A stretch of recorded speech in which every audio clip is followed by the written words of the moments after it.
Well, thanks for visiting us this morning at KTALnews.com. I'm meteorologist Josh Marces, and this is your Wednesday morning forecast update. Our flood watch has been extended one more day, so instead of expiring this afternoon, it will expire at noon tomorrow as we'll continue to see periods of heavy rain today and likely again tonight. Most areas in the watch, including Shreveport as well as Texarkana, have now picked up over 5 inches of rain, and I think there could be an additional maybe 1 to 3 inches of rain in the watch area, which will continue to flow off into area roads and some of the low-lying areas. A lot of roadway flooding reported yesterday, even some water rescues, and I suspect that will be the case with any heavier rain that develops during the day today. So far, the rain has been manageable this morning, but just to put things in perspective, the 5 inches of rain just in the last 2 days, that's more than we typically see in the month of January altogether, as we usually average about 4.5 inches of rain during the month of January. And the wettest months are yet to come, so with all the rain that we've had this week, we are going to see some rises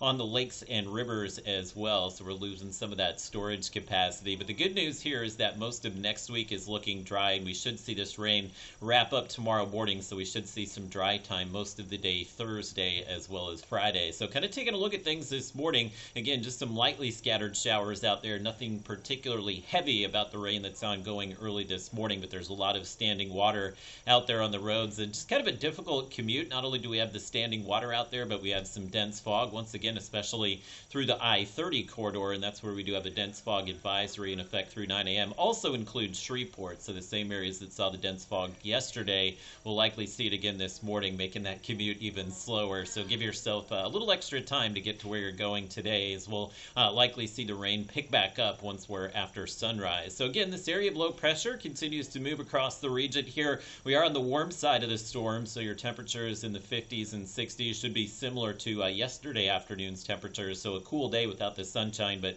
for this time of the year, highs above average, winding up in the 60s this afternoon. And you can see this area of low pressure. It's back here in New Mexico, and it's basically tilted the jet stream right at us, which is why we're continuing to see those repeated rounds of rainfall. And again, what moves through this morning may taper off for a few hours early, but we expect that we'll see more rain just kind of develop southwest of us, and those showers will continue to swing through today. So basically, anybody south of I-30, we could see some periodic heavy rain today as well as tonight. You can see maybe that final push of rain early tomorrow morning, but we should dry out pretty quickly as we move through the day on Thursday. Get a little sun back, we can get some wind going, we can maybe evaporate some of this rainfall before the next round comes in late Friday, early Saturday. And this will just take into account what's going to fall today as well as tonight. You can see that kind of matches up with what we're thinking, about 1 to 3 inches of rain, with the heaviest rain today likely across deep East Texas as well as Louisiana. And we did have a few strong storms yesterday